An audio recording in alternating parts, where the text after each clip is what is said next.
Have any of you heard of... Okay, so I'm not sure if you have something similar in Spain, but in the United States, spring break is a vacation at the end of March.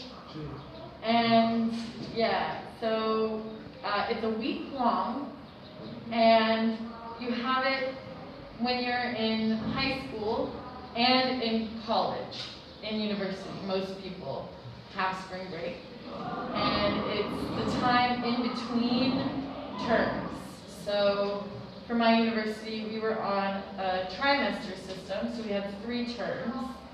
And this is between the second and the third term, and it's like a break. A lot of university students will like go to a warm place if they're from somewhere cold.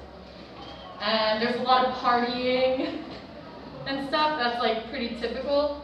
But from my first spring break in Bellingham, this was my second spring break. My friend Julia and I, Julia's like a childhood best friend. There's a picture of her later. Oops. Okay, cool. So we decided to go on a climbing trip, which we actually did every single spring break. So this is my university city. It's called Bellingham, Washington.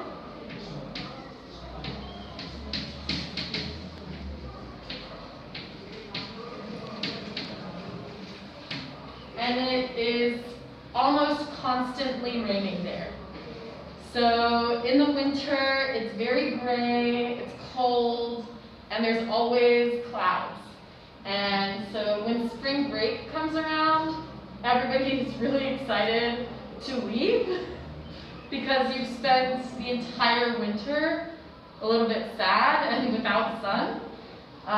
Bellingham is a city so far north in the United States that in the winter time, the sun rises at around 8 a.m.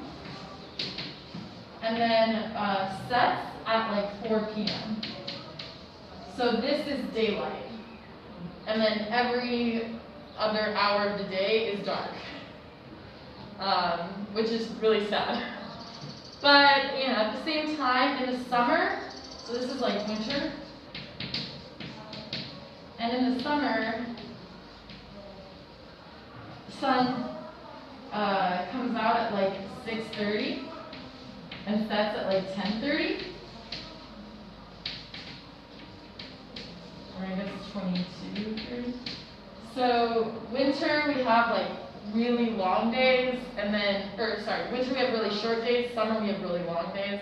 It balances out, but anyway, so this year we decided to go to Las Vegas, which, so this is my friend Julia, and when you think of Las Vegas, I'm sure you probably think of casinos and bars and like going out late at night and partying, but we actually never went to a casino on our trip because this other really cool place exists in Las Vegas, right outside, and it's called Red Rock Canyon, and it is absolutely gorgeous there.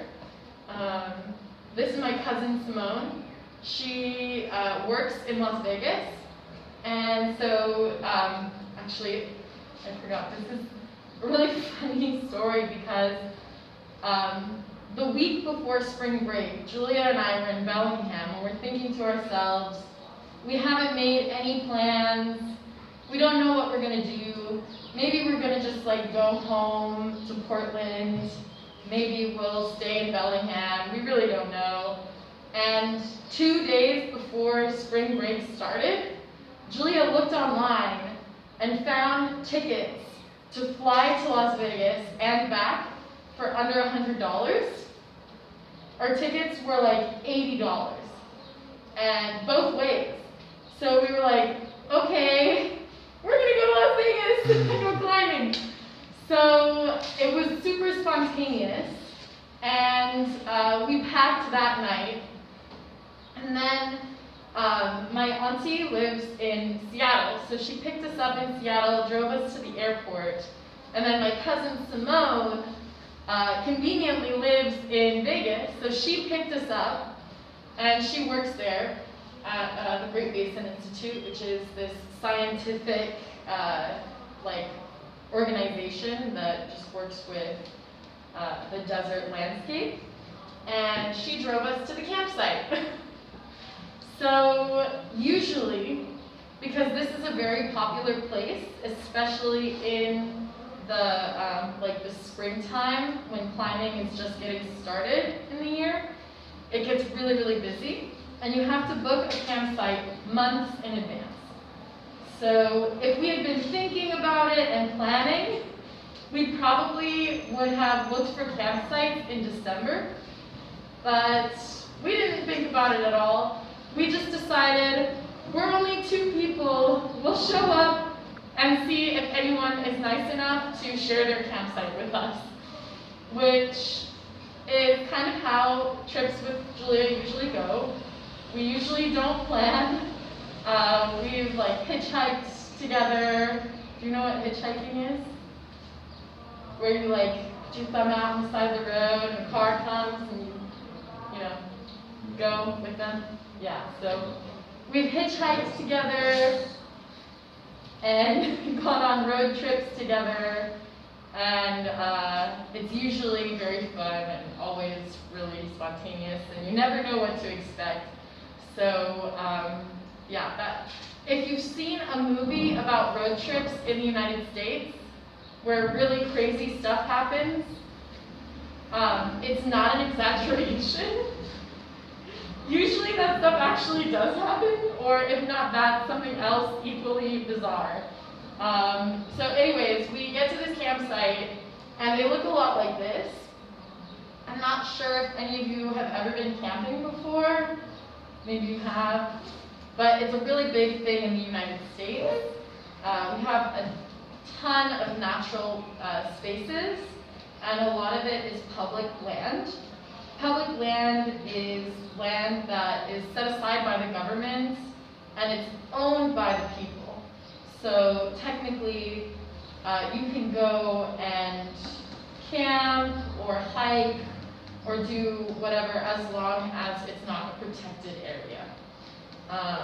And so here there's a campsite, and they have these little shelters, and then you set up your tent, and that's where you sleep at night. And then Red Rock Canyon is this big loop road, and the campsite is at the very beginning.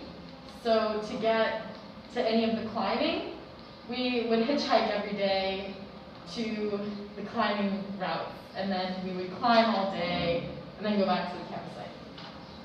So this is what it looks like in Red Rock Canyon. The rocks are obviously red, and they're actually legitimately red. They're orangey, really, really beautiful. And there's a lot of variety in the type of rock, which you'll see later in some pictures. Some of the animal life, there's a lot of lizards. There was this one of the first routes that I did actually. I was climbing up this rock, and there's this really deep cut in the rock, so it's a shelf. And I get to that part, and I look into this tall slice in the rock, and there's these 2 lizards that are this big, just hanging out on the crag. And I can't remember what they're called right now, but they're very typical in the desert, and they're not deadly, they're not dangerous, they're really, really nice. And you just kind of go on your way, and they keep hanging out there and it's all chill. And then there's cactus, just like in Almeria. There's a bunch of cactus. Prickly pear is what this one is. And some years there's this thing, and it's called the super bloom. And it's when all of the cactus have finally stored enough energy to bloom, and they all bloom at the same time. And this was a super bloom year. Red Rocks doesn't have a ton of cactus, so we didn't see like truly what the super bloom was like, but we did get to see some really beautiful cactus. So this is Julia, and that's me. One cool thing about the landscape in Red Rocks is that there's a bunch of what we call slot canyons. And a slot canyon is a canyon where there's like very thin walls like this. You kind of have to like crawl in between them. Sometimes they get like super narrow and you're like climbing up like on the side of the wall to keep going. And it's just super cool. One thing that you have to worry about and be mindful of is that if it starts to rain and you're in a slot canyon, these things called flash floods occur. And a flash flood is when all of the water drains into these slot canyons. And it's really dangerous. You can actually drown. So if it starts raining in the desert, you need to get out of the slot canyon, basically. More pictures of like what Red Rocks looks like. It's really, really beautiful there. So, like I said, Julia and I